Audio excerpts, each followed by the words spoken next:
Bata pa lang ako, nasanay na ako sa pagtitinda ng isda sa palengke. Madalas kasi akong kasama ng nanay ko noon. Binuhay niya akong mag-isa at hindi ko nakilala ang tatay ko. Ayon naman kay nanay, nung nabuntis raw siya ay iniwan na kami kaagad ni tatay. Marami akong mga suki at hindi umaabot hanggang tanghali ang mga isdang tinda ko. Pero lahat ng yon ay nagbago simula nung dumating ang isang babae na tindera rin sa katabi ko lang na pwesto. Magandang araw po sa inyo, Miss Anne, at sa lahat ng mga solid listeners ng channel na ito. Ang kwento pong ito ay may kaugnayan sa aswang. Ako nga po pala si Hana, at ito ang aking kwento. Mga suki! Bili na kayo ng isda! Sariwang-sariwa to, oh. Murang-mura na. Magunahan na kayo at nang makapili kayo kaagad ng gusto nyong isda. Hana, 1 kilo nga ng galunggong sa akin. Right away, Kuya Simon. Sandali lang po Uunahin ko lang po itong si ate. Parang kanina pa kasi siya nakapili eh. Ayos lang, Iya. Teka nga pala, bakit hindi na nagbubukas ng pwesto si Aling Soling? Ilang araw ko na rin siyang hindi nakikita. Ay nako, ito na nga ang chika, Kuya. Alam naman natin lahat na malala ng diabetes ni Aling Soling eh. Kaya ayun, hindi na niya kayang tumayo dito buong araw para magbantay. Wala din naman siyang maaasahan sa mga anak niya kasi ninanakawan daw siya ng mga yun eh. Sayang naman tong pwesto niya kung mabubulok lang. Hindi yan mabubulok kasi ang balita ko, binibenta na daw niya yan sa murang halaga. Ganun ba? Opo, ito na pala yung 1 kilong galunggong. 160 na lang po. Maya-maya naman ay dumating si Melvin. Ang kasintahan ko ng 3 taon. Nagtatrabaho siya sa talyer at kapag wala siyang pasok, pinupuntahan niya ako sa pwesto para tumulong sa akin. May dala pa siyang pagkain. Ang swerte ko kay Melvin dahil bukod sa gwapo na ito, sobrang bait pa. Sige, salamat. Sige na, mauna na ako. Mukhang napagod ka na ata. Ang mabuti pa, magpahinga ka na muna at kainin mo tong dala ko. Ako nang bahala na mag-asikaso sa mga customer. Salamat ang bait mo talaga. Hindi ka nagsasawa na tulungan ako. Nagugutom na rin kasi ako eh. Kakain lang ako saglit Balita ko, may nakabili na raw ng pwesto dyan ni Aling Soling. Talaga? Oo, 100,000 raw ang benta niya dyan at isang babae ang bumili. Bukas raw magbubukas na rin siya. Ganon? Ayos lang yan. Mas pipiliin pa rin naman ako ng suki ko tsaka gagamitin ko na lang ang ganda ko para maubos lahat ng mga isdang tinda ko. Sira ka talaga, no? Sige na, kumain ka na. Hanggang sumapit ang umaga, medyo nahuli na ako sa pagdating sa palengke. Marami pa kasi akong inisikaso sa bahay at natagalan din sa pagdating ang mga isda na pinadeliver ko. Nakita ko kaagad ang mga kalalakihan na pumipili sa pwesto na kabubukas lang. Ang ingay-ingay nila na para bang may artista silang kaharap. Hana, ay na yung babaeng may-ari ng tindahan, no? Mukhang lahat ata naman ang customer mo ay magsisilipatan na sa kanya. Hindi naman Yung ibang mga lalaki na yan, hindi yan bibili, no? Magpapapansin lang yan. Melvin, naku, baka maging karibal yan ng ibang babae dito. Tapos ang puti, tsaka mukhang mabango. Mas maganda ka dyan, no? Ang mabuti pa, ilapag na natin yung mga isda para makita ng mga tao na mas presko ang isda na tinitinda mo kaysa sa babaeng yan. Oo nga, tulungan mo ako Tsaka huwag kang tingin ng tingin doon. Uy, ayun na pala si Kuya Simon.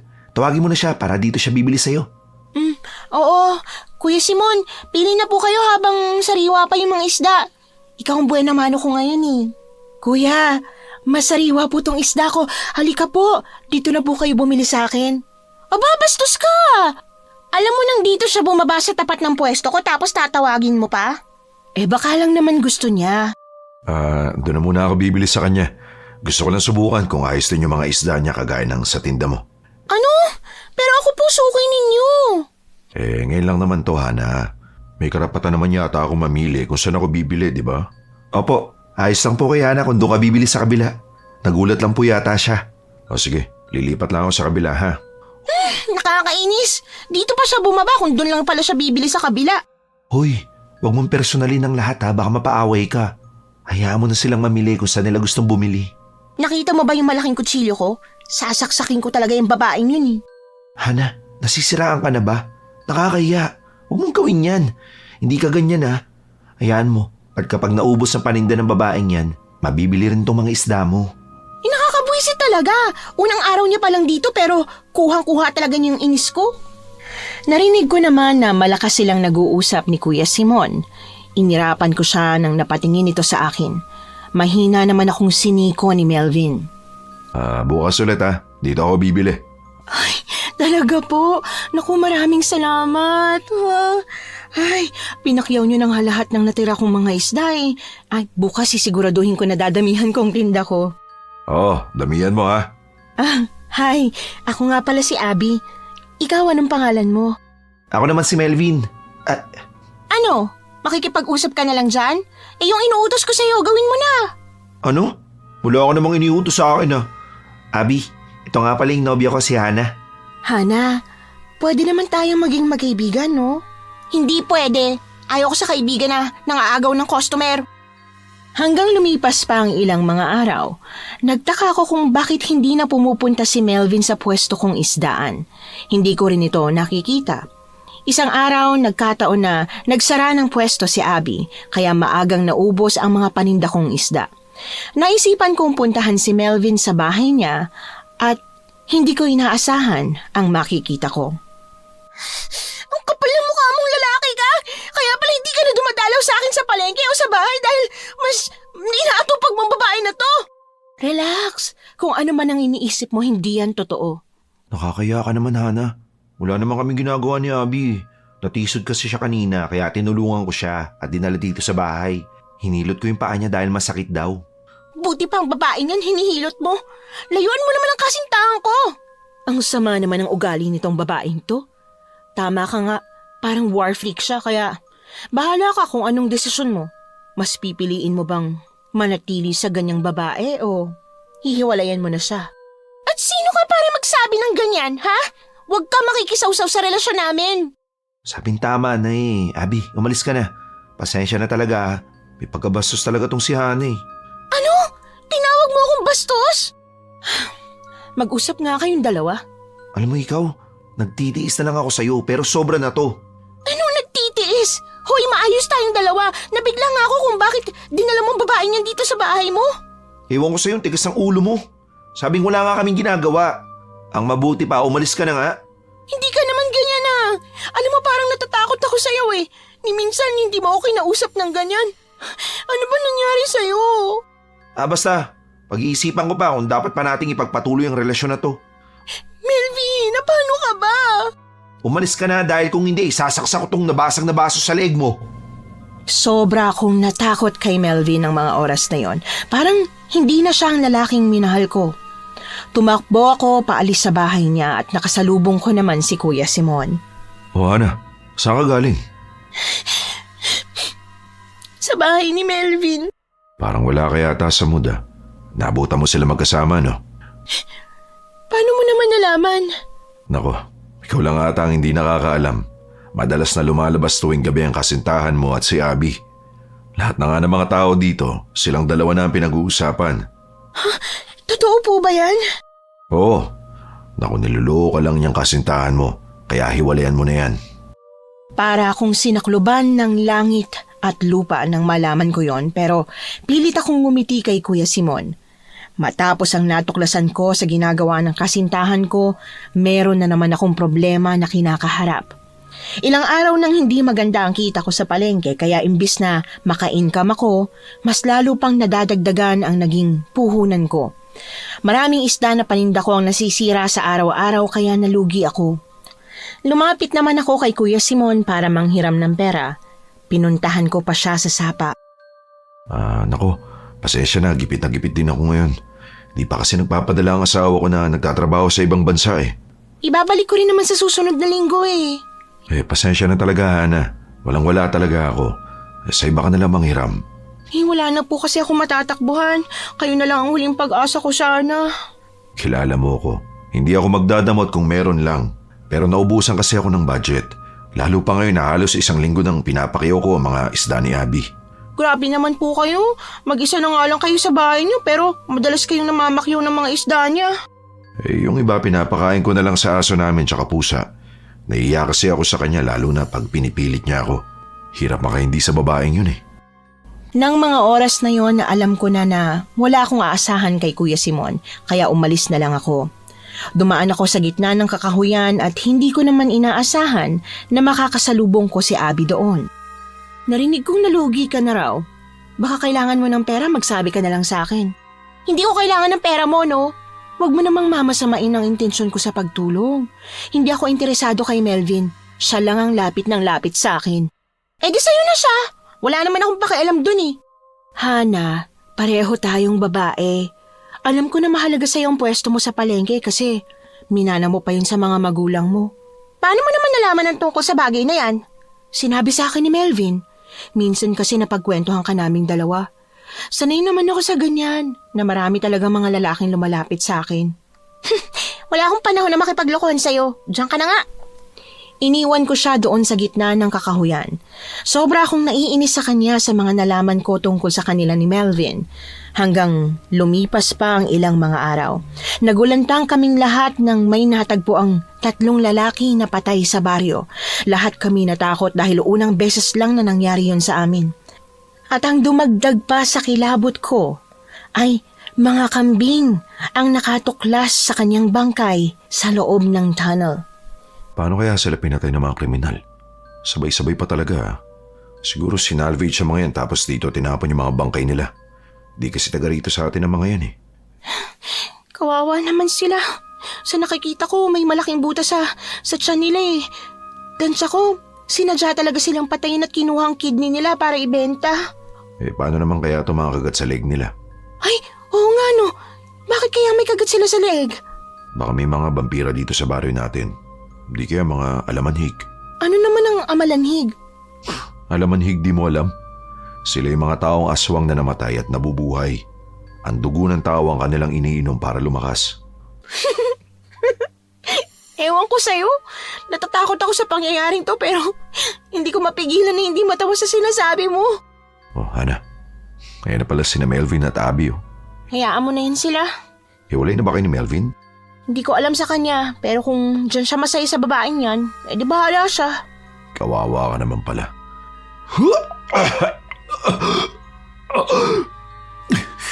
Sakit talaga ng sikmura ko.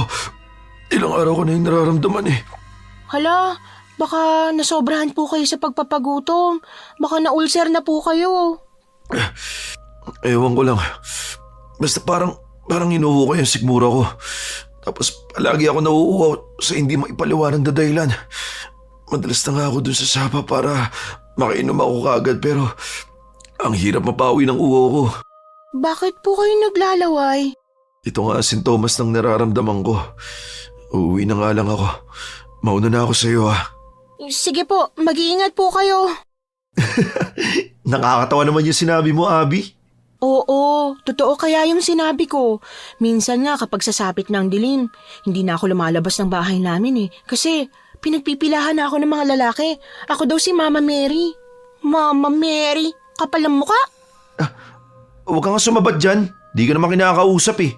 Melvin, wala ka na bang balak na ayusin yung atin? Hindi ko alam. Pero sa ngayon, mas gusto ko na muna magpakalayo-layo sa'yo. Sige, bahala ka sa buhay mo. Iniwan ko na lang sila dun sa pinangyarihan ng krimen. Hanggang sumapit pa ang isang araw, nakarinig ako ng balita na may dumating na albularyo sa amin. Ginagamot daw nito si Kuya Simon. Dali-dali naman akong pumunta sa bahay ni Kuya Simon para makita kung napano siya. Tatang, bakit po nagkakaganyan si Kuya Simon? Nayanggaw siya. Nayanggaw? Di po ba mga aswang ang gumagawa ng yanggaw? Oo, may aswang sa baryo na ito. Yung nangyaring krimen dito, aswang ang may gawanan. Mga kalalakihan ang punteriya niya dahil alam niyang mapapakinabangan ng mga ito. Pero sino naman kayang nangyanggaw kay Kuya Simon? Malalaman natin yan kapag bumalik na sa pagiging maayos ang lahat. Kapag nailuwanan niya ang laway ng aswang, doon siya gagaling. Naku po, baka mapano po yan sa sobrang pagsusuka. Kulang na lang po, masama na yung bituka niya eh. Walang mangyayaring masama sa kanya. Ang mabuti pa, hintayin mo na lang ako sa labas. Huwag ka nang manood dito kasi baka hindi mo na kayanin na tingnan ang susunod kong gagawin. Matapos ang panggagamot ng matandang lalaki, nawala naman ang malay si Kuya Simon. Nandoon muna ako sa bahay niya hanggang sa magising siya. Kami na lang ni Mang Jose ang naiwan doon dahil nagsiuwian na ang mga tao. Noong una, nagtaka pa si Kuya Simon kung ano ang nangyayari lalo nang makita niya ang tali sa kamay at paa niya. Gabi na nang bumalik ang kanyang malay. Bakit niyo ako tinali sa sariling bahay ko? Pakawalan niyo ako!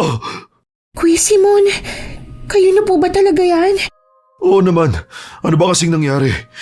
Ikaw tanda, kilala kita. Hindi ba't ikaw yung albularyo mula sa kabilang bayan? Ako nga. At kaya ako nandito para gamutin ka. Mabuti naman at maayos ka na. Nawala na ang yanggaw sa katawan mo kaya masasabi mo na sa amin kung ano ang huling kinain at ininom mo. Oo nga, Kuya Simon. Hindi nga rin ako umalis para may makakasama si Mang Jose dito eh. Nayanggaw ako? Naging aswang ako? Oo. Pero ngayon magaling ka na. Nailuwa mo na ang lahat ng laway ng aswang na nalunok mo. Ang natatandaan ko lang, bago ako makaramdam ng kakaiba, nung matapos kami mag-inuman ni Melvin, ang lalaking atang yun ang nangyanggaw sa akin. Ha? Pero hindi aswang si Melvin. 3 taong kami magkakilala kaya alam ko na hindi siya aswang, no? Naalala mo ba nung madalas ako nagsusuka at naglalaway? Doon nagsimula ang lahat. Ano ba ang huli mong nakain? Sisig at pulutan namin. Niluto niya daw yun. Nabigla nga ako nung dumating siya sa bahay at niyaya ako makipag-inuman kasi namomroblema daw siya sa relasyon nila ni Hana. Pansin ko rin ang pagkakaiba ni Melvin sa ngayon eh. Madalas nga siyang umiiwas sa akin. Imbis na ang relasyon namin ang ayusin, mas inuuna niya pang ayusin kung ano mga estado nila ni Abby. Lintik talaga ang lalaking yan. Hindi ako maaaring magkamali. Siyang nangyanggaw sa akin. Humanda talaga sa akin ang lalaking yun. Tama nga na may aswang sa baryo. Pero hindi tayo pwedeng tumuro ng isang tao lang. Kung matagal mo na rin namang kilala si Melvin, mapapatunayan mo sa amin na hindi siya aswang.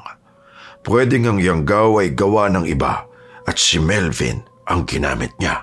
Sino naman kayang gagawa nun? Noon kilala ko si Melvin. Pero ngayon, nag-iba na po talaga siya. Paano kung ngayon lang pala naging aswang yung kasintahan mo?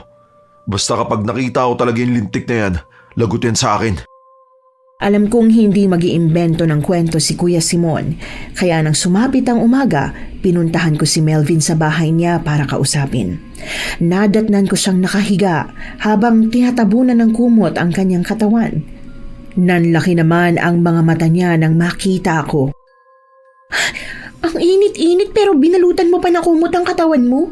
Adik ka na ba? Huwag mo nga akong pakialaman. Umalis ka na kasi nagpapahinga ako. Hindi pa nga tayo hiwalay pero kayo na ni Abby, no? Ayos lang naman yun sa akin eh. Kaya lang, may ibang dahilan kung bakit ako nandito. Ano na naman yun? May kinalaman ka ba talaga sa nangyaring yanggaw kay Kuya Simon? Ikaw bang nangyanggaw sa kanya? Mukha ba akong aswang ha? Malay ko ba kung sino ang gumawa nun sa kanya? Tsaka ba't ako sinisisi mo? Alam mo hindi ako aswang. Nagpapanggap lang yata yung lalaking yun na nayanggaw para masiraan niya ako eh. Palibasa, hindi siya pinapansin ni Abby. Anong nagpapanggap ang sinasabi mo? Ginamot nga siya ni Mang Jose. At ang kwento niya, nagsimula daw na magbago ang lahat nung matapos kayong mag-inuman. Ano? Hindi totoo yan. Wala akong kinalaman sa nangyari sa kanya. Kung ayaw mong maniwala, ay di bahala ka. Basta nagsasabi ako ng totoo. Gumagamit ka yata ng droga eh. Tingnan mo nga sarili mo. Ilang linggo pa lang na lumayo ka sa akin, parang nangangayayat ka na. Pabayaan mo na lang ako. Kaya ako nagsawa sa'yo eh. Dami-dami mong sinasabi palagi. Bakit hindi mo gayahin si Abby? Mabait at hindi bungangera. Di doon ka na sa kanya. Tatalikod na sana ako para umalis. Kaya lang ay napansin ko ang maliit na boteng hawak nito. Sinisinghutan niya yon. Kaya naisip ko na baka nga nagdodroga siya. Galit kong hinablot sa kanyang bote dahilan para mahulog yon at mabasag. Anak ng... Anong ginagawa mo? Na paano ka ba? Ba't mo ba sinisinggot yung bagay na yan? Ang baho-baho niya, no? Ayan, tingnan mo. Inuud pa, Melvin. Pwede ba tigilan mo na nga ang pangingialam sa akin? Nabasag mo tuloy yung pabango ko, oh. Diyos ko, nakakadiri naman. Nakakadiri ka. Tigilan mo na yan. Bakit mo hinahaplo sa katawan mo yung malansang likido na yan?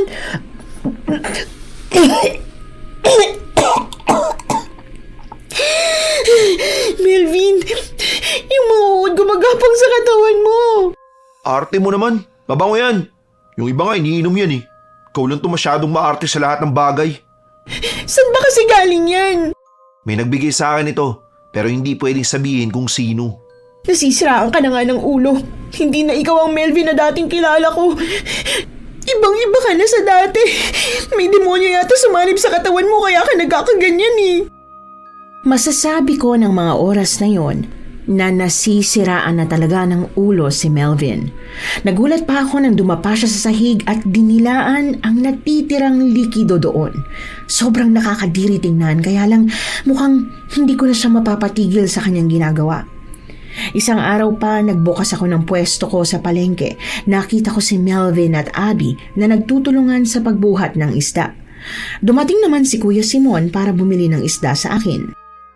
Mukhang wala na talagang pag-asa ang relasyon niyo ni Melvin ah. Wala na nga talaga. Nakikita niyo naman po eh. Ano kaya ang pinakain ng babaeng yun sa kanya at nagawa kang iwan ni Melvin? Maganda naman kasi si Abby, tapos maputi pa at mabango. Ang akala ko nga po noon, interesado din kayo sa kanya eh. Oo, kaya lang nakikita ko na wala akong pag-asa sa kanya. Lalo na nung napalapit na sila ni Melvin sa isa't isa. Huwag niyo na po silang tingnan, baka isipin nila masyado akong bitter. Bukas nga pala, hindi na muna ako magbubukas ng pwesto ah. Bakit naman? Kailangan ko munang bayaran ang utang ko sa lending para makautang ako ulit pang puhunan dito. Pasensya na talaga, Hana, kung wala akong naibigay sa'yo nung nakaraan. Ayos lang po, walang problema. Melvin, anong ginagawa mo rito? Tatapatin na kita. Gusto ko nang makipaghiwalay sa'yo, Hana. Sige, walang problema. At ayoko sa lahat na habang wala na tayo, panay pa rin ang lapit mo sa akin. Wag mo na akong papakailaman. Bakit pa ako mangingialam sa'yo? Bahala ka na kung anong gagawin mo sa buhay mo. Mabuti naman kung ganun. Ang akala mo siguro nakakalimutan ko na yung ginawa mo sa akin, ano? Ikaw ang dahilan kung bakit ako nayanggaw eh. Hindi ko po alam ang sinasabi nyo. Ayan, bagay lang sa'yo na basagin ang mukha mo. Hindi ako maaaring magkamali. Ikaw ang nangyanggaw sa akin. Sa oras na makita kita sa akto na nang-aaswang, ako mismo ang papatay sa iyong hayop ka. Teka naman po, bakit po ba kayo nanununtok? Kuya Simon, bakit niyo naman sinuntok ang nobyo ko? Tanungin mo siya para alam mo kung bakit. Kawawa ka naman, Melvin, na magatuloy ang pisngi mo. Makakaganti din ako sa iyong lalaki ka. Humanda ka lang.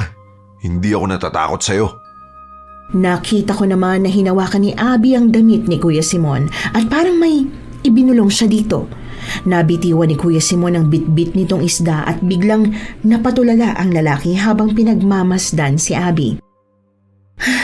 Ayan, dapat ganyan. Huwag po kayong manakit ha, kasi hindi niyo naman po napapatunayan na siya nga ang nangyanggaw sa inyo eh. Oo, Abby.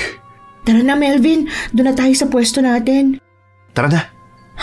Kuya Simon! Kuya Simon! Bakit? Anong bakit? Napitiwan niyo po yung isda na binili niyo sa akin.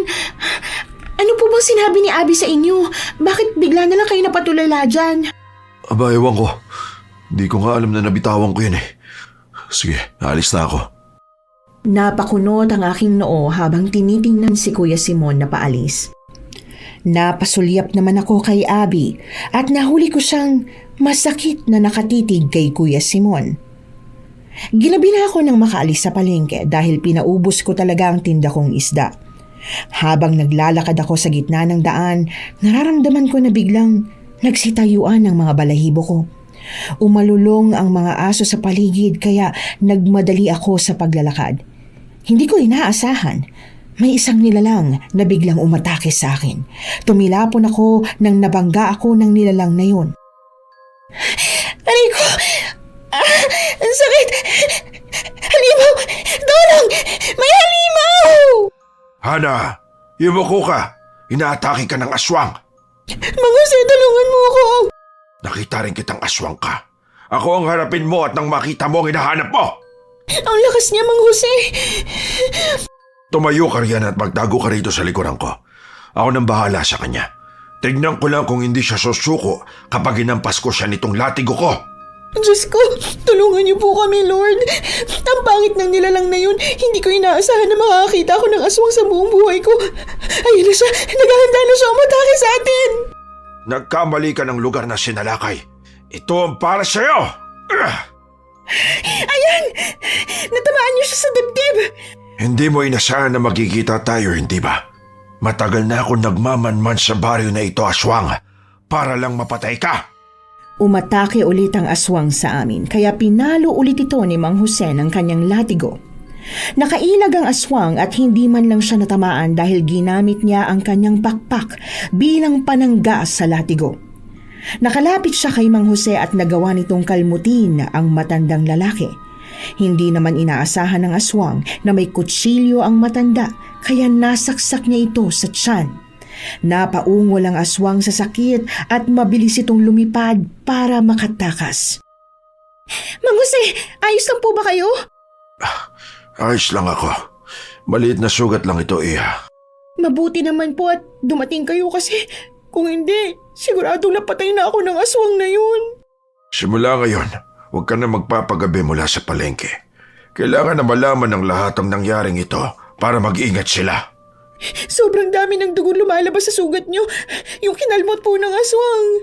Ihatid na kita sa bahay mo. May langis naman ako dito na pangapla sa sugat. Doon ko na gagamutin ang sugat ko sa bahay mo. Sige po, tara na po. Aalalayan na kita. Ilang araw pa bago gagaling ang sugat ng aswang na yung kaya hindi mo na siya makakapambiktima at makakapanalakay. Kailangan magdoble ingat ang lahat dahil sigurado ako maghihiganti siya. Teka, ang alam ko po taga-kabilang baryo kayo. Kaya, paanong bigla kayong lumitaw ngayon? May sikreto akong tirahan dito. Hindi mo na ako babalik hanggat hindi ko napapatay ang aswang na yan. Kung may mabalita ang kabukas na taong may saksak, ibig sabihin siya ang aswang. Opo, ipagbibigay alam ko po kaagad sa inyo kung sakaling may mabalitaan ako. Nang makarating naman kami sa bahay, kaagad na ginamot ng matandang lalaki ang sugat niya. Umalis na rin ito kaagad dahil may gagawin pa raw siya. Hanggang sumapit ang umaga, nagulat naman ako nang biglang dumating si Kuya Simon sa bahay. May dala itong balita tungkol kay Melvin. Puntahan mo si Melvin ngayon sa barangay. Binubugbog siya ng mga tao doon. Ho? Bakit naman?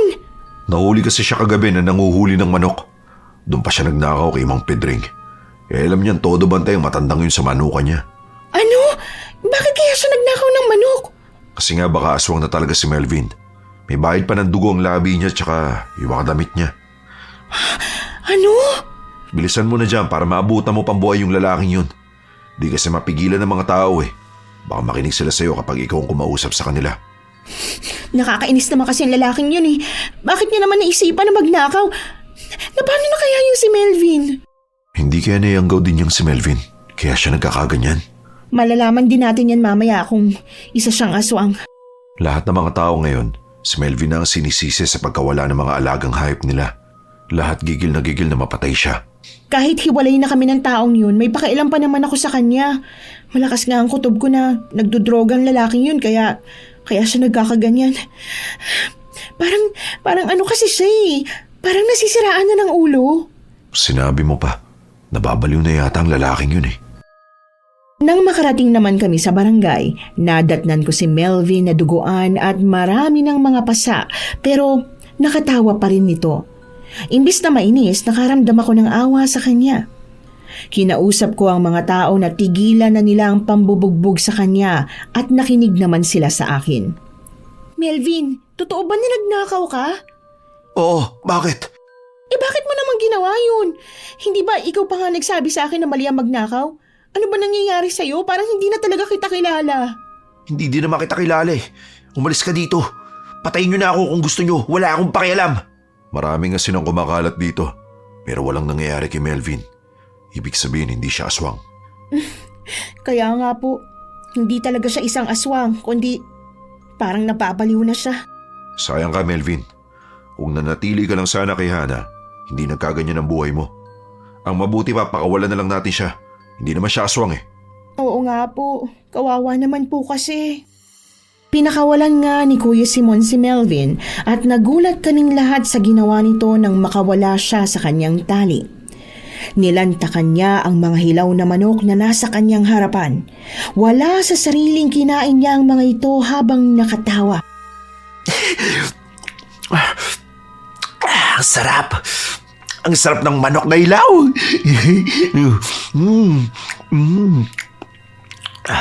Dali mo na lang kaya sa mental si Melvin para matulungan mo siya.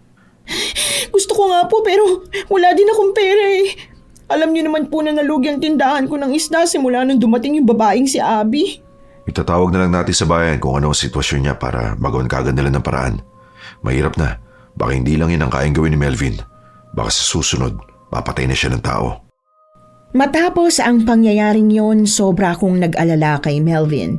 Hindi ko talaga maintindihan kung anong nangyayari sa kanya. Nabalitaan din ni Mang Jose ang nangyari kay Melvin at gusto niya sana itong makita para magamot. Kaya lang ay nagtatago naman si Melvin kapag nandyan ang matandang lalaki. Isang araw pa na pinuntahan namin ito sa bahay niya, hindi namin siya nadatnan kaya bumalik na lang din kami. Nasaan na kaya si Melvin? Bakit parang takot siya sa akin kung hindi naman siya aswang? Hindi po talaga siya aswang. Nung nahuli siya sa barangay, ginamitan nga siya ng mga tao ng asin at bawang pero walang nangyari sa kanya. Kaya nga sana, gusto ko siyang ipagamot sa inyo para malaman kung ano ba talagang nangyayari. Kutob ko kasi, baka natipuhan siya ng babaeng engkanto kaya siya nagkakaganyan. Ni isang beses hindi ko pa nakita si Melvin tsaka yung babae na ipinalit niya sa'yo. Baka nga tama ka na, dala ng droga kaya siya nagkaganyan. Awang-awa na nga po ako sa kanya. Pero ano naman ang magagawa ko? Palagi niya akong tinataboy. Ganito na lang. Kapag matsyempuan mo siya, puntahan mo ako agad. Nandun lang ako natutulog sa ilalim ng tulay. Sige po, pasensya na kung inabala na naman namin kayo. Gawin mo ang lahat ng makakaya mo para magising si Melvin sa mga maling gawain niya. Mahirap na, baka mas lalong masira ang utak niya sa droga. Wala nang pwedeng igamot doon. Opo, sisikapin ko po. Nagkaganyan siya simula nung panayang sunod niya sa babaeng yun. Kasi marami din silang kalalakihan na kasama ng babae. Ganyan talaga ang mga taong sumasama sa barkada, nagkakaroon ng bisyo. Wala ka bang nabalita na may nasaksak ng kutsilyo dito? Wala po. Baka po dayo ang aswang na yun. Yung kutsilyo ko na baong pa sa tiyan ng aswang na yun. Hindi kayang hawakan ng aswang na yun ng kutsilyo. Pwera na lang kung merong tao na tatanggal ng patalim na yun sa tiyan niya. Ha? Bakit po? Ano po bang meron sa kutsilyo na yun? Ang hawakan ng kutsilyo ko ay gawa sa balat ng matandang pusa. Ang aswang ay takot din naman sa mga pusa. Talaga po? Ngayon ko lang nalaman niya na pwede palang gamitin ang balat ng pusa para gawing hawakan ng kutsilyo. May paraan ng mga manggagamot kung paano nila nagagawa yan. Sa kabilugan ng buwan, sigurado akong lalabas din ang aswang na yan para hanapin ako at nang makaganti siya. Yun ang pinaghahandaan ko ngayon. Ngumiti naman ako sa matandang lalaki at tiningnan ang kanyang mga anting-anting sa katawan. Hanggang isang umaga, merong bangkay ng lalaking natagpuan sa baryo namin. Ang alam ko, nasaksak ni Mang Jose ang aswang kaya isa lang ang naisip ko ng mga oras na yon. Hindi lang nag-iisa ang aswang na pumapatay sa baryo. Nung mismong araw na yon, nagkita kami ni Kuya Simon sa pinangyarihan ng krimen. Niyaya ko pa siyang samahan akong dalawin si Melvin sa kanilang bahay at sumama naman siya sa akin. Alam mo kung hindi lang dahil sa'yo, hindi ako dadalaw sa lalaking yun. May kasalanan pa yun sa akin eh. Iyong alin po? Ang pangyanggaw niya sa inyo? Hindi naman po siya aswang at napatunayan natin yun kaya paano niya kayo yayanggawin? Yung nga din ang iniisip ko. Kaya lang basta naiinis ako sa kanya eh. Galing talaga sa sisigang yanggaw na nangyari sa akin eh. Pero sa kabila ng inis mo sa kanya, nagpapasalamat pa rin po ako kasi sinamahan mo ko ngayon. Natatakot ako kasi kapag ako lang mag-isang pupunta sa kanya, baka kung mapano ako. Oo nga. Huwag kang kumpiyansa dahil baka masakal ka ng lalaking yun. Patay ka talaga. Ayan na pala yung bahay ni Melvin eh. Mukhang wala yata siya dyan eh. Trauma ata ang lalaking yun sa kakahabol niyo ni Mang Jose sa kanya. Hindi, may tao. Teka sandali. Parang may naririnig akong mahinang tawa mula sa loob. Buksan mo na lang kaya ng diretso. Sige, eto na. Oh, ayun si Melvin ah. Anong ginagawa niya? Kaninong damit yung hawak-hawak niya? Kay Abby yan! Nakita ko pa nung nakaraan na suot yan nung babaeng yun eh. Nabaliw na yata si Melvin sa pag-ibig niya kay Abby. Tignan mo, yakap-yakap ang damit tapos sinahalikan pa. Si Abby, ang babaeng mahal na mahal ko. Wala pang 2 buwan na nakilala mong babaeng yun. Mahal na mahal mo na kaagad. Mahal ko si Abby. Siya ang buhay ko. Lahat ng gusto niya gagawin ko para lang mapasaya siya. Paano naman kung utusan kanya pumatay? Susunod ka rin? Oo naman. Basta alam kong ikasasaya niya. Ito nga pala. May dala kaming pagkain. Kumain ka ha, para hindi mas lalong akyatan ng hangin ang ulo mo. Ayoko niyan. Mas gusto ko niluluto ni Abby para sa amin. Ano ba kasing niluluto niya para sa'yo? Secret. Basta may niluluto siya sa amin na sobrang sarap. Walang kapantay ang sarap. Nagkatinginan kami ni Kuya Simon ng mga oras na yon at parehong nagtaka sa bawat salitang lumalabas sa bibig ni Melvin. Nang makauwi naman kami, may pinagtapat sa akin si Kuya Simon. Matagal na raw niyang napapansin na halos lahat ng namamatay na lalaki sa baryo ay madalas na bumibisita sa bahay ni Abby. Tuwing sumasapit ang gabi, maraming kalalakihan ang pumupunta sa bahay ni Abby. Nagtataka nga ako at isang lalaki na pagtanungan ko. Ang sabi niya sa akin, nag-aaya raw ng inuman si Abby sa kanila. Iniisip mo ba na may kinalaman si Abby sa nangyayaring patayan? Hindi naman sa ganun. Parang natatandaan na ata ng aswang na may mga kalalakihan na umuuwing lasing. Kaya nagbabantay na lang to sa kalsada. Yung 3 lalaki na namatay, nakita ko sila na napapunta sa bahay ni Abby. Lahat nga talaga ng namamatay dito puro kalalakihan. Hindi kaya alam ni Abby kung sino ang aswang? Yun din ang kutob ko. Mukhang pinapakain nata ni Abby sa mga aswang ang lahat ng mga lalaki dito sa atin. At yung nangyaring yanggaw sa akin, naiisip ko na baka nagmula rin yun sa isang aswang na ginamit lang si Melvin. Hindi ko alam kung paano ko matutulungan si Melvin sa mga nangyayari sa kanya. Nga pala, pumunta ka sa bahay. May papakita ako sa'yo. Na ano? Basta sumama ka sa akin. Sumama naman ako kay Kuya Simon para pumunta sa bahay nila. Nang makarating kami doon, binuksan niya ang drawer at may kinuha siyang maliit na bote. Napakunot ako ng noo habang pinagmamasdan ng boteng yon. Parehong-pareho yon sa boteng nakita ko kay Melvin. Ito, tignan mo. Pinigay ito sa akin ni Melvin nun. Ang sabi niya, itago ko raw to. Ganyan din yung boteng nakita ko kay Melvin. Ang baho ng laman yan eh. Malansa na, hindi ko maintindihan. Tapos, pinahid pa niya yung laman na likido niyang bote na yan sa katawan niya tapos dinilaan niya pa. Hindi ko alam kung ano yan pero nakikita ko na inuud ang boteng yan eh. Kaya hindi ko na binuksan. Alam ko na. Ibigay mo po yan sa akin dahil dadaling ko yan sa manggagamot. Siguro malalaman niya kung para saan yan. Sige, dali mo na to. Balitaan mo na lang ako kung ano sasabihin ni Mang Jose ha. Maraming salamat Kuya Simon. Dinala ko kaagad ang likidong yon kay Mang Jose at nagulat naman ito nang maamoy ang mabahong laman noon. Napapailing ang matandang lalaki nang ibuhos nito sa palanggana ang laman ng bote. Ngayon lang ako nakakita ng ganito. Sa makalawa, malalaman natin kung para saan ang likidong yan at kung paano yung ginawa. Bakit po ganun katagal? Aaralin ko muna yan, Hana. Alam mo na ba kung saan nakuha ni Melvin ang bagay na ito? Hindi. Basta minsan na rin akong nakakita ng ganyan kay Melvin eh. Siya din daw ang nagbigay niyan kay Kuya Simon. Kung handa lang sana si Melvin na magpagamot, baka may maitulong pa ako sa kanya. Lumalala na nga pong kalagayan ni Melvin pero hindi ko din alam kung paano ko siya matutulungan. May hindi yata magandang ginagawa ang mga yun tuwing nandun sila sa bahay ni Abby. Hanggang sumapit na naman ang gabi. Nabalitaan ko na lang na sinalakay ng aswang si Kuya Simon.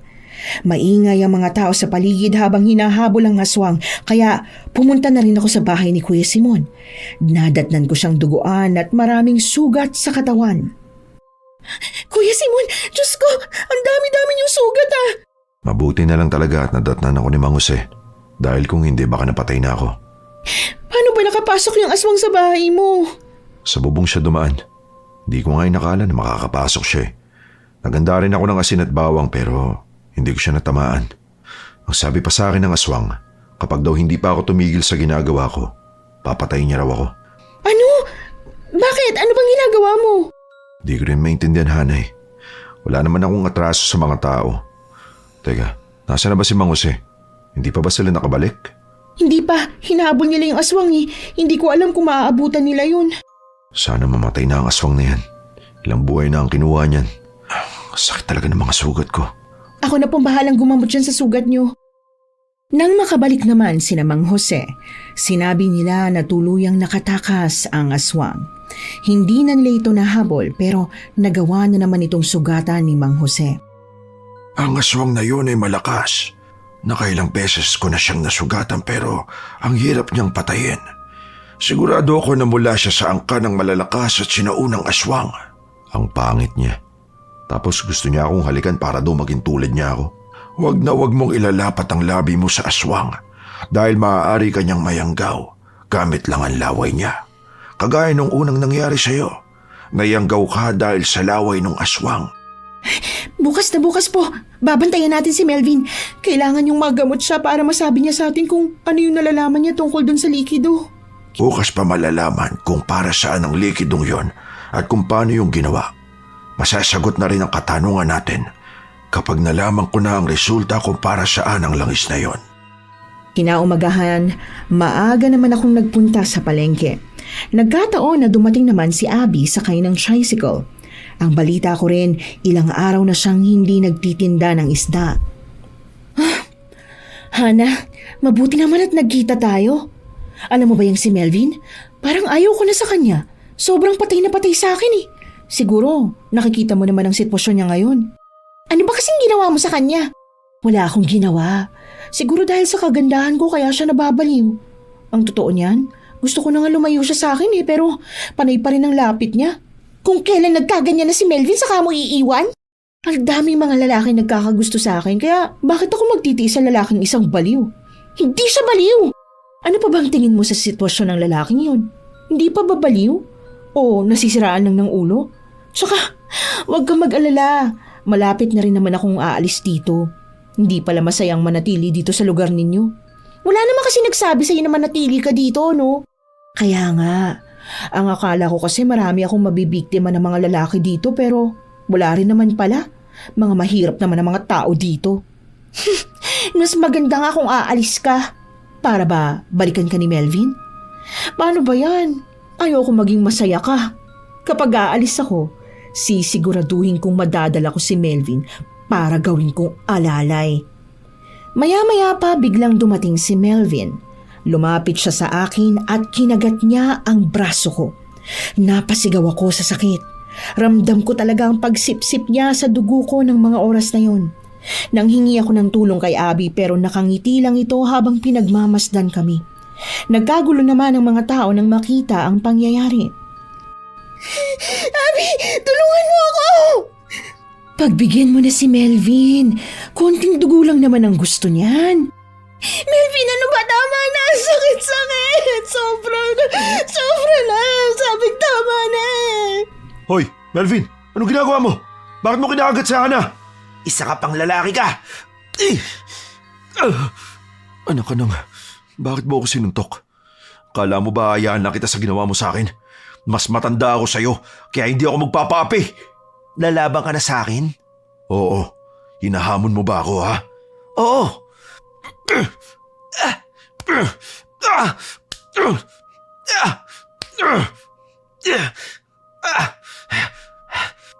Ano ba yan? Tama na! Ito kasing si Simon. Ay, mahilig makisawsaw. Tulungan mo na lang kaya akong awatin sila, no? Ayoko nga. Kasalanan mo rin tong babae ka eh. Kaya ito sa'yo. Buisit ka! Sinumpal mo ako!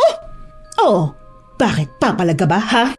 Dayo ka lang kaya wala akong karapatan na sampalin ako sa baryo ko. Lintik ka. Ang maganda mukha ko. Nilapatan mo ng marumi mong kamay. Kakalbuhin kitang babae ka. Sige, lumapit ka at namasaksak kita. Hindi ako nasisindak sa kutsilyo mo. Bigla niya akong sinabunutan kaya gumanti din ako. Hindi naman ako masamang tao at hindi ko siya kayang saksakin. Nakipagsabunutan na lamang ako sa kanya hanggang sa tinadyakan ko siya sa tiyan. Biglang natumba si Abby at nakita kong dumugo ang tiyan niya. Naawat naman kaming lahat noong dumating si Kapitan sa baryo namin. Dinala ako ni Kuya Simon sa bahay para pakalmahin. Hanggang ngayon, kinakabahan pa rin ako sa tuwing naaalala ko na maraming dugo ang lumabas sa tiyan ni Abby. Ikaw naman kasi, dapat hindi mo na pinatulan ng babaeng yun. Ayan tuloy, nadisgrasya mo pa siya. Nalugi na nga ang tindahan mo sa palengke, mukhang magbabayad ka pa ng danyos kay Abby. Tinadyakan ko lang siya para pakawalan niya yung buhok ko eh. Walang pataliman pa ako, no? Para masugatan siya at dumugo ng ganun karami. Hana, hindi kaya may sugat na talaga ang tiyan ni Abby nun? Ha? Paano mo naman nasabi yan? Kaya ata dumugo ang tiyan niya kasi natamaan ang sugat niya. Kakaiba talaga kanina eh. Parang may iniinda talaga siyang sakit. Gusto siyang dalhin ni Kapitan sa barangay pero ayaw niya naman sumama para matignan ang tiyan niya. Yun nga rin yung pinagtataka ko eh. Kaya lang, parang wala din naman kasi sa isip ko na meron siyang sugat. Kuya Simon, alamin kaya natin kung anong ginagawa ng mga lalaki dun sa bahay ni Abby. Eh baka mamaya masaktan ka lang kapag masaksiyan mo yung ginagawa ng kasintahan mo dun. Hindi, malakas din kasi ang kutob ko na hindi lang inuman ang pinupunta nila dun eh. May iba pa. Na ano? Na nagagamit si Abby ng iba't ibang lalaki kada gabi? Pwedeng ganun pero may iba pa bukod dun. Basta, samahan mo na lang ako mamayang gabi. Sige na, uwi na muna ako. Gagamutin ko na muna tong black eye ko na gawa ni Melvin. Kung hindi lang talaga ako naawa sa payat na yon, babanatan ko talaga siya ng gusto eh. Pagsapit ng gabi, dinaanan ako ni Kuya Simon sa bahay para magmanman sa bahay ni Abby. Saktong 8:00 ng gabing yon, lumabas na ang mga lalaki sa lugar para pumunta sa bahay niya. Nagkataon naman na nakita namin si Melvin na papunta rin doon. Hanggang sa nakarating na kami sa bahay ni Abby. Naabutan naman namin na sinara kaagad ng babae ang kanyang bahay matapos niyang papasukin ang mga kalalakihan. Paano naman natin makikita kung anong gagawin nila? Ayun, doon tayo sa may bandang bintana. Makikita rin naman natin doon eh, kasi kaya nating iangat yung salamin. Baka maramdaman nila tayo. Ang dami pa naman nila. Pag magalit silang lahat sa atin, naku, ewan ko na lang. Mag-iingat naman tayo eh. Siguraduhin mo lang talaga ha. Tara na kasi. Na naman yung mga aso. Senyales na naman yan na may masamang nilalang sa paligid. Natatakot ka ba? Aba oo. Bakit ikaw? Hindi ka ba natatakot? Natatakot din, pero may dala naman akong asin at bawang eh. Kaya sigurado kung walang aswang na makakalapit sa atin. Ikaw na ang unang sumilip sa bintana. Oo, sige. Dahan-dahan kong iniangat ang salamin sa bintana at pinagmasdan kung ano ang ginagawa nila sa loob. Nakita ko si Abby, nakaluhod sa sahig habang nakapikit ang mga mata. Meron ding umuusok sa kanyang harapan. Ang mga kalalakihan ay tila wala sa sariling nakaupo sa gilid ni Abby habang nilalanghap din ang amoy dito. Pagkadilat ni Abby may ibinuhos siya sa kanyang katawan dahilan para magwala ang mga lalaki. Kalma lang kayo. Alam niyo naman na kahit anong oras handa akong ibigay ang gusto niyo eh. Lalo ka na Melvin, malaki talagang pakinabang mo sa akin. Sinabi ko naman kasi sa'yo na lahat gagawin ko para lang maibigay ang gusto mo. Paano ba yan? May isa akong gusto na sa tingin ko hindi mo kayang ibigay sa akin. Kakayanin ko ang lahat para sa'yo. Basta sabihin mo lang. Siguraduhin mo lang ha. Kasi kung hindi, magtatampo ko sa'yo. Diyos ko, Hana. Bakit parang sinasamba nila si Abby? Mamaya ko na sasabihin sa'yo. Tingnan lang muna natin kung ano pang gagawin nila. Ayan, kumain na muna kayo. Alam ko naman na paborito nyo yan eh. Sa wakas, makakakain na rin ako ng preskong pagkain gaya nito. Ubusin nyo yan kung gusto nyo. Sige pa, kain pa. Pareho kaming napaduwal ni Kuya Simon nang makita kung ano ang pinapakain sa kanila ni Abby. Dugo at laman loob na hindi namin matukoy kung sa tao ba yun galing. Sabay-sabay nilang lilantakan ang pagkain na yun. Hindi ata to kain sa sikmura ko. Nasusuka na talaga ako. Tara na, umalis na tayo rito. Oo, dalian mo. Hindi, bilisan mo ko Kuya Simon. May nabangga akong lata. Patibong yata yan eh. Takbo na, Hana! Hinahabol yata tayo. May bangin dyan banda malapit sa sapa. Doon na muna tayo magtago. Paano kung makita nila tayo? Hindi nila tayo makikita. Bilisan mo na lang dyan. Hindi kaya nila tayo makikita dito? Shh! Huwag ka nang magsalita. Opo. Hanapin ninyo ang taong pumunta sa bahay. Kailangan na mahuli siya. Sigurado akong may nakakita sa ginawa ko kanina. Ang mabuti pa, Abby. Magpahinga ka na lang. Kami na ang bahala na maganap sa walang iyang yon. Dalihin niyo sila sa akin. Patay o buhay. Nanatili lang kami doon sa bangin at nagpalipas ng 1 oras bago umalis. Nakaligtas naman kami sa mga kalalakihan at nakarating sa bahay.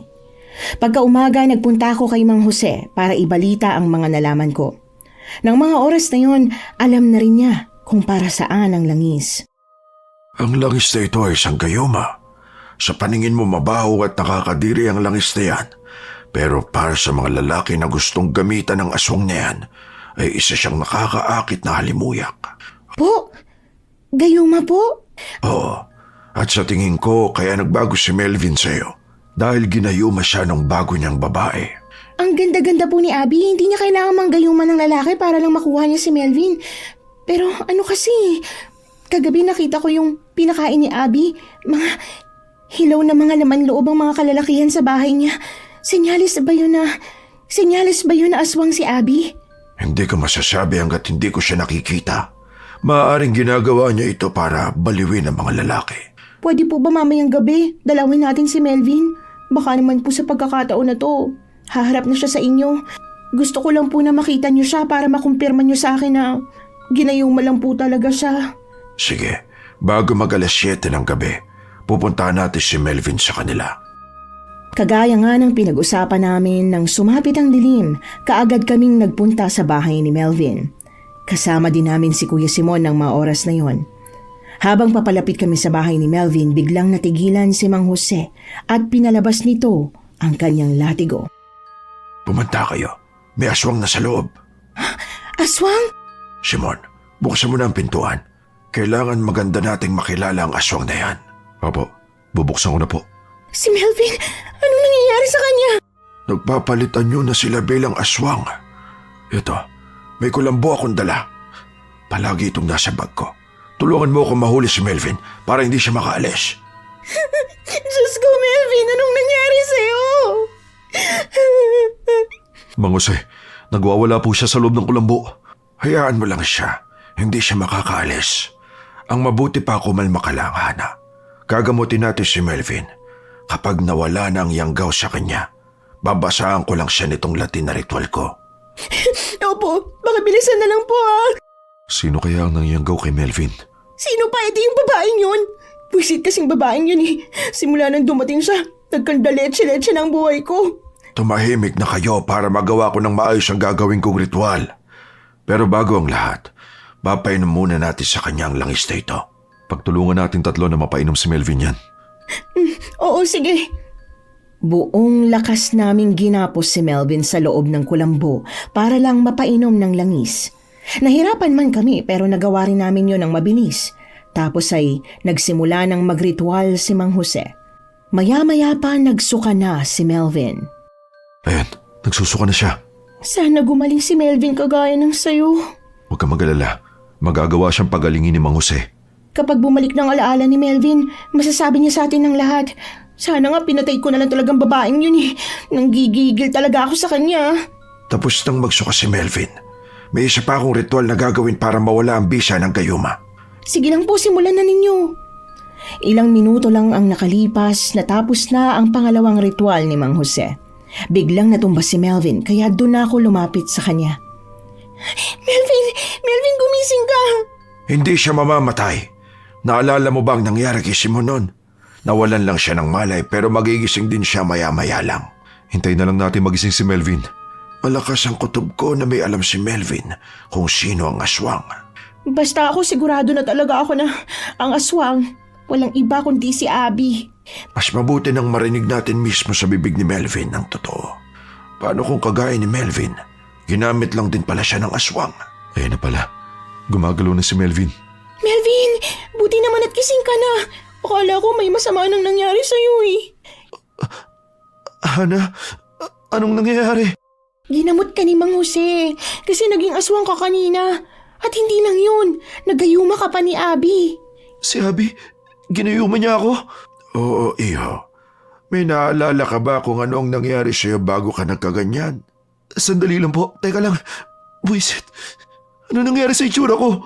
Bakit ganito na lang ako kapayat? Yun na nga nawala ka kasi sa sarili.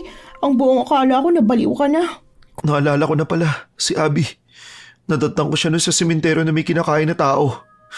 Natakot ako nung gabing yun kaya palihim akong tumakbo. Hinabol niya ako at nang maabutan niya ako, pinilit niya akong painumin ng likido na sobrang baho. Kagaya ba nitong likido? Opo, ganyan nga po. Halos hirap akong ubusin kasi hindi kaya ng sikmura ko. Kaya lang, pinagbantaan niya ako. Papatayin niya raw si Hana kapag hindi ko ininom yun. Kumpirmado nga talaga na siya ang aswang. Sa kanya din nanggagaling yung gayuma. Doon nagsimula magbago ang nararamdaman ko. Parang nahihirapan akong tanggihan siya sa lahat ng bagay na gusto niya. Hanggang sa hindi ko na alam kung anong ginagawa ko. Nalulungka sa gayuma, iyo. Kailangan na mahuli natin ang aswang na yan. Iisa lang ang paraan para mapatay natin siya. Kahit anong paraan, gagawin ko lang para mapatay natin siya. Kailangan mo magpanggap na lulungka pa rin sa gayuma niya. Nang sa gayon ay hindi niya matuklasan ang lahat na may nakakaalam sa ginagawa niya. Ayokong pumunta sa lungga niya. Halos gabi-gabi kang nandun, kaya magpanggap ka na lang. Kailangan natin tong gawin para maligtas pa yung ibang kalalakihan na biktima niya. Ano? Gabi-gabi ako nandun?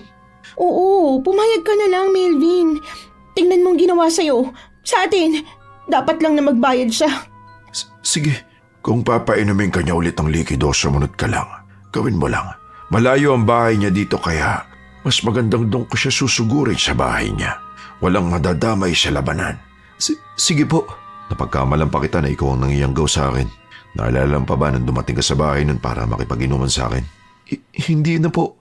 Kaya pala madalas ka nagtatago kapag pupunta kami ni Hana dahil nasa ilalim ka pala ng itim na mahika ng babaeng yun. Ang mahalaga po, magaling na si Melvin. Makakayakap ko na ulit siya. Pero yung babaeng yun, sisiguraduhin ko talaga na mamamatay siya sa baryo natin. Hanggang isang gabi pa nga ang lumipas, nagmamanman lang kami sa bahay ni Melvin. Dumating nga si Abby para tanungin siya kung bakit hindi ito nakapunta noong nakaraang gabi sa bahay niya. Maayos na rin ang plano namin ni Melvin at hindi pa ang gabing yon ang pagsalakay namin sa bahay ni Abby. Nakita kong may inilapag siyang bote sa tabi ng higaan ni Melvin. Nandoon lang kami sa may bintana habang nakabantay sa susunod niyang gagawin. Inumin mo to ha, para mas lalo kong ganahan sa'yo. Oo, iinumin ko talaga yan. Alam mo naman na lahat kaya kong inumin. Basta ibigay mo.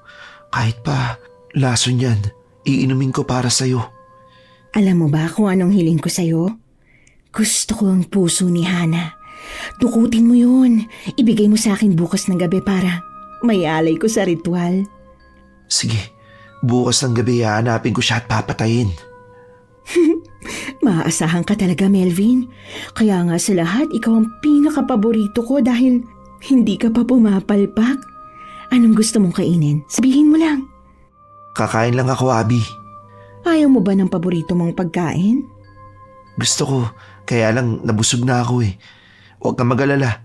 Mamaya o bukas pupunta ako sa bahay mo para makipagsaya kasama ang iba pang mga lalaki. Sige, magpahinga ka muna rito.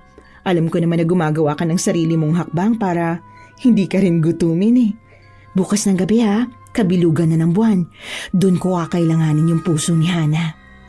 Darating ako bukas ng gabi, dala ang puso niya. Pagkatapos nito, magsasanib puwersa tayong lahat. Magiging atin ang baryong ito.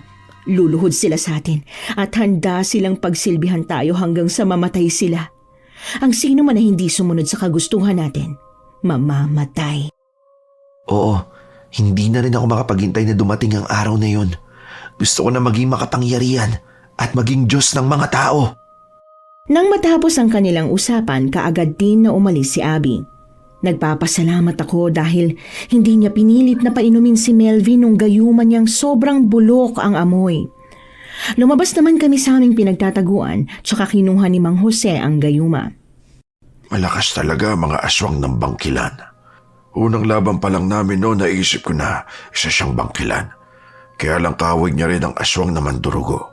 Kaya nagugulan pa ako noon. Ano po ba ang aswang na bangkilan? Sila mga aswang na kayang manggayuma. Ginagamit rin nila ang kanilang alindog para maakit ang mga lalaki nang sa ganon ay mabiktima nila ito. Kailangan kong magbitbit ng puso bukas ng gabi. Maganda na rin po kayo para sa gagawing pagsalakay. Ako nang bahala sa mga kagamitan natin para mapatay ang aswang. Alam ko na, bukas sa bukas bibili ako ng puso ng baboy sa palengke. Suki pa naman ako ni Mang Nestor doon. Ilagay niyo po sa malamig na lugar para hindi mabulok o bumaho ang puso ng baboy. Sige, gagawin ko yun. Hanggang sa dumating na nga ang kabilugan ng buwan, isa-isa kaming binigyan ni Mang Jose ng gamit na pamatay sa aswang. Sa kanya ang latigo, sa akin naman ang buntot pagi, at kay Kuya Simon ang punyal. May dala rin kaming bawang at asin, pati na rin si Melvin, na inilagay niya sa loob ng puso ng baboy. Sinigurado niyang hindi yon mapapansin ni Abby. Nakahanda na ba kayong lahat? Handang-handa na po ako. Tatapusin na natin ang aswang na yun. Gaganti ako sa ginawa niya sa akin. Kaya ng usapan natin. Magpanggap ka ng maayos. Matalino din ang aswang at hindi sila ganong kadaling utuin. Opo, alam ko na kung anong gagawin ko. Tara na po. Magdidilim na kaya magsisimula na ang ritual. Kapag mahawakan niya ang puso ng baboy na yan, masusunog ang kanyang balat. Kaya siguraduhin mo na nakahanda ka na bago yun mangyari. Sige po. Melvin, ikaw ang unang lalapit kay Abby. Mag-iingat ka ha. Mag-iingat talaga ako para makabawi ako sa'yo. Pumunta na tayo sa bahay niya. Nagsimula na kaming maglakad papunta sa bahay ng babae. Nadat na namin ang mga kalalakihan doon, nakaluhod sa lupa. Si Abby nakasuot ng kulay itim na damit habang may sinisindihan na itim na kandila. Lahat ng mga lalaki ay parang kanyang mga alipin. Lumapit na si Melvin sa kanya at nagpaiwan na muna kami habang naghahanda na rin. Ayun na, naghahanda na si Melvin na ibigay kay Abby yung puso ng baboy. Humanda na kayo. Kapag mahawakan na niya ang puso ng baboy, magsisimula siyang mawala. Kailangan maatake natin siya kaagad. Paano kung aswang din ang ibang mga lalaki na yan? Papatayin rin ba natin sila? Hindi. Kayo ang unang kumalaban kay Abby dahil nagbanggit ako ng ritual para mawala ang bisa ng gayuma sa kanila. Sa tingin ko, wala pang aswang sa kanila at ngayon pa lang ata ang nakatakdang oras para yang gawin sila ni Abby. Kuya Simon, magtulungan tayo para mapatay si Abby. Oo, sige. Sigurado ka ba? Na puso yan ni Hana? Oo, puso niya to. Ako mismo ang dumuko dito sa dibdib niya. Ginawa ko ang lahat ng gusto mo. Talaga? Traidor ka! Kaya itong nararapat sa'yo! Hindi. Paano mo nalaman? Anong akala mo sa akin? Uto-uto? Alam ko ang mga ginagawa mo at alam ko na hindi ka na aswang. Mga alipin! Patayin niyo ang mga kasama nilang nagtatago! Sinasabi ko na nga ba? Tara na, pigilan niyo si Abby at ako na ang bahala sa mga lalaki. Sige, tara na Kuya Simon! Tulungan natin si Melvin! Mabilis na nagpalitan niyo bilang isang aswang si Abby. Paulit-ulit nitong hinampas ng kanyang pakpak si Melvin. Kaya nagpagulong-gulong sa lupa ang lalaki. Tumakbo kami ni Kuya Simon papalapit sa kinaroroonan ng aswang para paluin siya ng buntot pagi pero nasalo niya ang kamay ko at sinakal niya ako. Hindi niyo ako maiisahan. Noon pa man alam ko nang ginamot si Melvin. Dapat lang na mamatay kang aswang ka. Kung gaano ka kaganda, sana mo kinapangit na ugali mo. Anak ka ng demonyo! Pupatayin kitang babae ka! Alam ko na ikaw ang gumawa ng paraan para mayanggaw ako, kaya papatayin kita! Hayop ka, lalaki ka! Puputulan talaga kita ng ulong, animal ka! Ang tigas mong babae ka! Kaya pala dumugo ang tiyan mo nung sinipa kita dahil ikaw ang aswang na sinaksak ni Mang Jose! Sinugod ko siyang muli para hampasin ang buntot pagi, kaya lang ay nakailag naman ito. Gumanti siya ng kalmot kay Kuya Simon. Hindi pa siya nakontento doon, malakas niyang sinuntok sa tiyan si Kuya Simon at tinadyakan, kaya tumalsik naman sa malayo ang lalaki. Nang mga oras na yon, hindi ko alam kung mabubuhay pa si Kuya Simon sa ginawa niya. Matagal na kitang gustong patayin, Hana. Kaya lang hindi ko magawa dahil bala kong ialay ang puso mo sa ninuno ko. Kahit kailan hindi mo makukuha ang puso ko, isa kang salot dito sa baryo namin. Tingnan mo ang manggagamot na dinala mo. Hawak na siya ng mga alipin ko. Sa tingin mo ba mananalo kayo laban sa akin? Layuan mo si Hana! Kahit tumulong ka pa sa kanya, hindi mo pa rin ako kakayanin! Ayan! Masunog ka ng hayop ka! Ang pangit-pangit mo! Ang balat ko! Pwisit kang lalaki ka! Halika rito at nang mayanggaw kita ulit!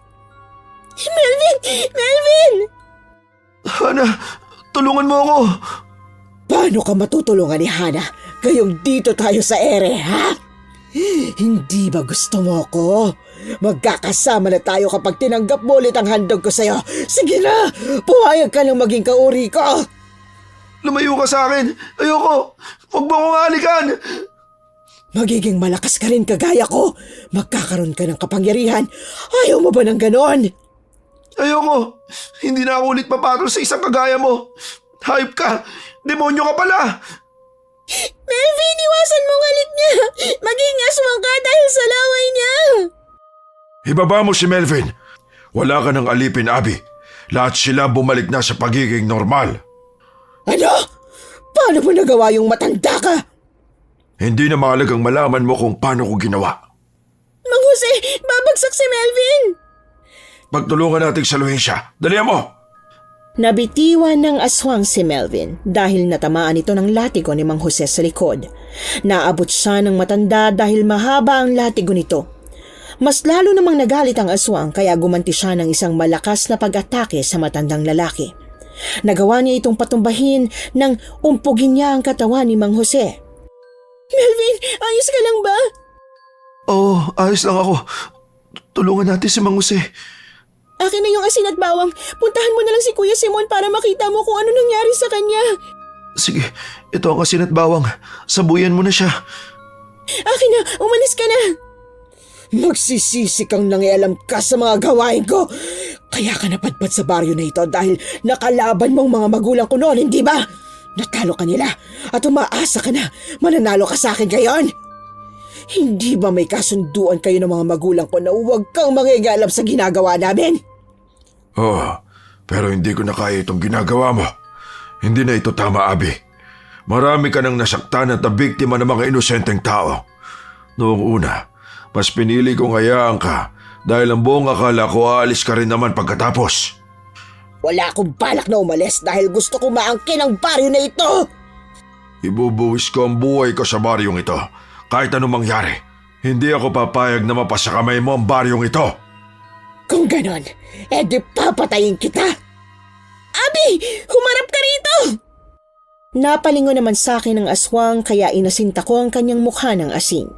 Natamaan ko naman ito kaya nagwala ang babae. Hinawakan ko ng mahigpit ang buntot pagi at sinalakay siya tsaka malakas na hinampas sa ulo. Nagawa ko siyang tamaan at sugatan. Nagsigunda naman ng malakas na hampas ng kanyang latigo si Mang Jose kaya napaangil ang aswang sa sakit. Tatapusin na kita ngayon! Hindi ako papayag na mapatay lang ako ng matandang kagaya mo. Marami ka ng sugat, Abi. Wala ka ng kawala ngayon. Pagbabayaran mo lahat ng mga nagawa mo sa baryong to simula nang dumating ka. Ikaw ang may kasalanan nitong babae ka. Kung hindi dahil sa'yo, walang nakaalam ng sikreto ko. Hindi pwedeng hayaan ko na habang buhay maging sunod-sunuran sa'yo si Melvin. Nagpaparami ako ng lahi kaya kailangan kong lalaking yan. At dahil nasira ang plano ko ngayong gabi, hindi ako papayag na isa man lang sa inyo hindi ko mapatay! Bigla siyang sumalakay sa akin at ginilitan niya ang leeg ko gamit ang kanyang kuko. Sobrang sakit kaya natumba na lamang ako sa lupa. Pilit kong pinipigilan ng kamay ko ang dugong lumalabas sa leeg ko at nanginig akong bigla. Lumabang ka, Hana! Isasama ko sa hukay ko si Hana! Walang iya ka talagang babae ka. Hanggang kailan wala kang magandang maidudulot sa mga tao na kapaligid sa'yo? Demonyo ka!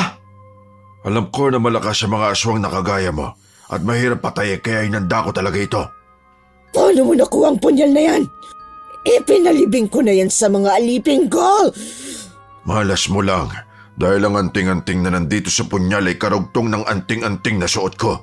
Kahit saan mo pa ito ilibing, malalaman ko. Melvin, tulungan mo ko! Akin na ang punyal na yan. Akong papatay sa aswang na yan. Hinablot ni Melvin ang punyal kay Mang Jose at walang ano-ano'y sinalakay niya ang aswang. Nagkasabayan pa sila ng pag-atake kaya kitang-kita ko kung paano nasaktan si Melvin nang kalmutin siya ng aswang. Bumagsak si Melvin, pero nakabaon na ang punyal sa dibdib ng aswang. Natamaan ako ng punyal. Lintik ka talagang lalaki ka. Kulang pa yan sa kabayaran ng ginawa mo dito. Mga lalaki, alam ko na bumalik na kayo sa pag-iisip. Ano pang iniintay ninyo? Gumanti na kayo sa babaeng yan bago pa siya mamatay. Sa akin kayo sumunod. May kasunduan tayo. Ako ang inyong Diyos. Wala na makikinig sa'yo dahil nagamot na silang lahat ni Mang Jose. Pakialamero ka talagang matanda ka. Ang sarap sa pakiramdam na nakikita kang unti-unting namamatay. Matagal ko na itong gustong gawin. Aswang na bangkilan. Darating ang mga magulang ko para ipaghiganti ako. Hindi na nila kailangan pumunta pa rito. Dahil tutugisin ko sila kapag mapatay ka na. Dadaling ko sa kanila ang ulo mo. Isinusumpa kitang matanda ka. Wala nang magagawa ang sumpa mo dahil mamamatay ka na.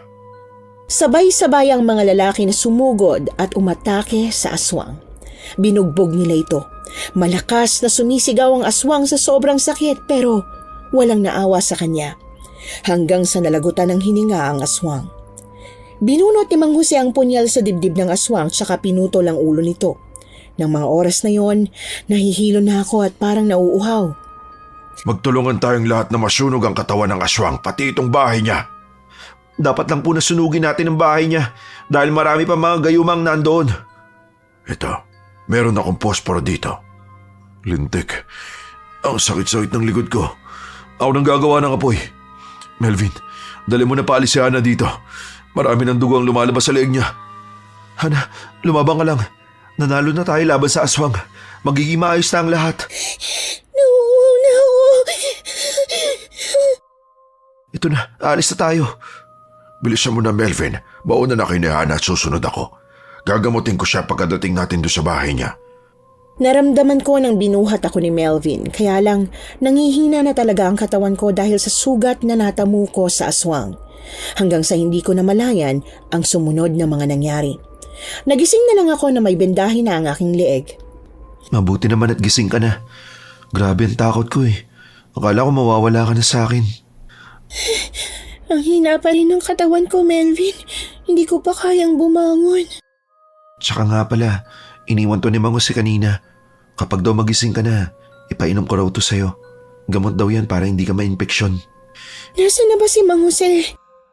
Nagliligpit ng gamit niya kasi aalis na raw siya dito sa atin. May aswang pa raw siyang tutugisin. Ang mga magulang yata ni Hana. Oo, sila nga. Dito na rin pala kami ni Kuya Simon natulog kagabi.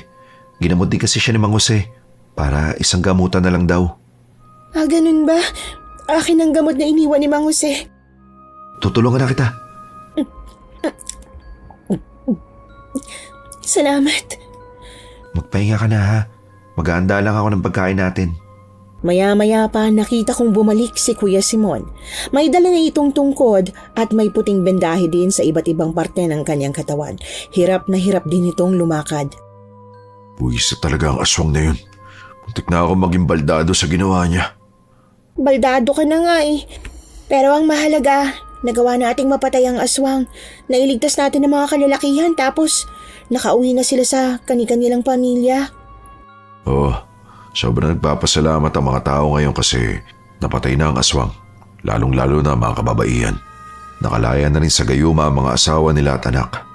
Kahit na ako, nagpapasalamat din dahil nailigtas ko si Melvin. Nagawang alisin ni Mang Jose ang muyanggaw sa kanya at yung gayuma. Magsisimula tayong muli, Hana. Tutulungan kita na makabukas ulit ng pwesto mong isdaan dun sa palengke. Naku, salamat po pero kailangan ko pang magpagaling ng husto eh. Nakisabay sa pagkain si Kuya Simon ng mga araw na yon. Hanggang isang umaga pa, dumating din si Mang Jose para magpaalam na at umalis. Marami rin siyang mga kasama na hindi maputo lang pasasalamat dahil sa nagawa niya para sa baryo namin. Tapos na ang misyon ko dito kaya lilipat na naman ako sa ibang lugar. Maraming salamat po, Mang Jose. Wala ka naman. Mang Jose, kung saan ka man dalhin ng mission mo, sana palagi kang ligtas. Ipagdadasal kita palagi. Sana marami pa po kayo matulungan, Mang Jose. Hindi niyo alam kung gaano ako nagpapasalamat sa inyo dahil nagawa niyo akong iligtas sa itim na mahika ng aswang na yun. Magiging leksyon ito sa lahat na hindi lahat ng may magandang anyo ay dapat napagkatiwalaan. Bumangon kayo ulit at magsimula ng panibagong buhay. Matapos ang pangyayaring yon, marami kaming natutunan sa buhay, lalong-lalo na si Melvin. Humingi siya ng tawad sa akin at pinakitang nagsisisi siya sa kanyang nagawa. Naging maayos naman kaming dalawa at magkasamang nagbukas ulit ng pwesto ko sa palengke. Sa ngayon po, Miss Anne, kasal na kami ni Melvin. Isa siyang mabuting ama sa aming mga anak. Ang pwesto kong isdaan ay mas lalong lumago. Hanggang dito na lamang po ang aking kwento at maraming salamat and more power sa inyong channel.